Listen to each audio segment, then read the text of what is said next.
அன்பு சகோதர சகோதரிகளே அனைவருக்கும் வணக்கம். அக்டோபர் 18ஆம் தேதி சனிக்கிழமை அன்று அதிசார குரு பெயர்ச்சி ஆகிறது. குரு பகவான் தற்போது இருக்கும் மிதுன ராசியிலிருந்து கடக ராசிக்கு நகர்ந்து டிசம்பர் மாதம் 5ஆம் தேதி வரை அங்கிருந்தபடியே பலன் தரப்போகிறார். பிறகு மீண்டும் மிதுனத்துக்கு வந்து சேர்வார். இங்கனம் குரு பகவான் அதிசார நிலையில் கடகத்தில் பயணிக்கும் 48 நாட்களும் நட்சத்திரப்படி நிகழும் பொதுவான பலன்கள் என்னவென்று பார்க்கலாம். 27 நட்சத்திரக்காரர்களும் செய்ய வேண்டிய வழிபாடுகளும் தெரிந்து கொள்வோம். அஸ்வினி நட்சத்திரக்காரர்கள் உடல் ஆரோக்கியத்தில் கவனம் தேவை. முருகர் வழிபாட்டை வியாழக்கிழமையில் மேற்கொள்வது, குமாரஸ்தவம் படிப்பது நன்று. பரணி நட்சத்திரக்காரர்கள் நண்பர்களுடன் பழகும்போது கவனம் தேவை. துர்க்கை அம்மனுக்கு வெள்ளிக்கிழமையில் 5 தீபம் ஏற்றினால் எதிர்ப்புகள் விலகி நன்மைகள் உண்டாகும். கிருத்திகை நட்சத்திரக்காரர்கள் பயணங்கள் அனுகூலம் தரும். பிள்ளைகளால் சுப செய்தி கிடைக்கும். செவ்வாய்க்கிழமைகளில் முருகனை வணங்குவது, வேல்மாறல் படிப்பது மிகவும் சிறப்பு. ரோகிணி நட்சத்திரக்காரர்களுக்கு தடைப்பட்ட சுப நிகழ்ச்சிகள் நடக்கும். பெருமாள் வழிபாடு மிகவும் ஏற்றம் உண்டாகும். மிருகசீரிட நட்சத்திரக்காரர்களுக்கு உடல் ஆரோக்கியம் மேம்படும். வியாழக்கிழமையில் சிவன் வழிபாடு நன்மையை தரும். திருவாதிரை நட்சத்திரக்காரர்கள் வேண்டாதவர்கள் விலகிச் செல்லும் காலம் இது. பிரதோஷ காலத்தில் வில்வம் சமர்ப்பித்து சிவபெருமானை வழிபடுவது மிகவும் சிறப்பு. புனர்பூச நட்சத்திரக்காரர்கள் கவனமாக இருக்க வேண்டிய காலம். வியாழக்கிழமை தட்சிணாமூர்த்தி வழிபாடு அனுகூலத்தை தரும். பூசம் நட்சத்திரக்காரர்கள் உங்கள் ராசியிலேயே குரு பகவான் இருக்கிறார். அனுமனை வெண்ணெய் சாற்றி வழிபடுங்கள், நற்பலன் உண்டாகும். ஆயில்யம் நட்சத்திரக்காரர்கள் பிரார்த்தனைகள் நிறைவேறும். பிரதோஷ வழிபாடு நன்மைகளை தரும். மகம் நட்சத்திரக்காரர்கள் தாயாரின் உடல் ஆரோக்கியம் மேம்படும். தினமும் விநாயகர் வழிபாடு செய்வது நன்மைகளை தரும்.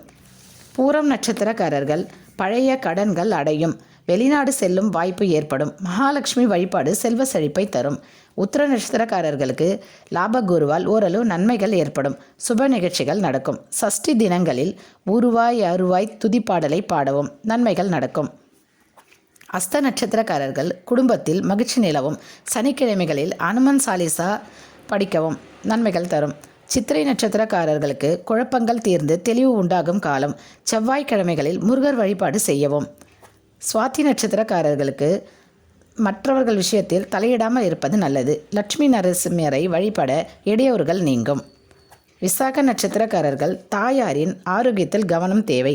கந்தசஷ்டி கவச பாடலை பாடினால் நன்மைகள் உண்டாகும். அனுஷ நட்சத்திரக்காரர்கள் மிகவும் அற்புதமான நன்மைகள் நடக்கும் காலம் இது. சிவ வழிபாடு 5 தீபம் நெய் தீபம் ஏற்றி வழிபாடு செய்தால் சிறப்பான பலன்களை தரும். கேட்டை நட்சத்திரக்காரர்களுக்கு நன்மைகள் நடைபெறும் காலம். பிரதோஷ வழிபாடு நன்மைகளை தரும். மூலம் நட்சத்திரக்காரர்களுக்கு உடல் ஆரோக்கியத்தில் கவனம் தேவை. வியாழக்கிழமைகளில் விநாயகருக்கு சிதறு தேங்காய் உடைத்து நெய் தீபம் ஏற்றி வணங்கவும் நன்மைகள் நடக்கும். பூராட நட்சத்திரக்காரர்களுக்கு பயணங்கள் ஆதாயம் தரும். பெருமாள் வழிபாடு நன்மைகளை தரும். உத்திராட நட்சத்திரக்காரர்கள் சாதிக்கும் தைரியம் வரும். செவ்வாய்க்கிழமையில் முருகர் வழிபாடு ஏற்றம் தரும். திருவோண நட்சத்திரக்காரர்கள் குழந்தை இல்லாமல் வாடியவர்களுக்கு குழந்தை பேறு கிடைக்கும். பெருமாள் வழிபாடு சங்கடங்களை தீர்க்கும். அவிட்ட நட்சத்திரக்காரர்கள் ஆரோக்கியத்தில் அக்கறை காட்ட வேண்டிய காலம் இது. சிவாலயம் சென்று முருகனை வணங்கினால் நன்மைகள் நடக்கும். சதயம் நட்சத்திரக்காரர்கள் ஓரளவு நன்மைகள் ஏற்படும் காலம் இது.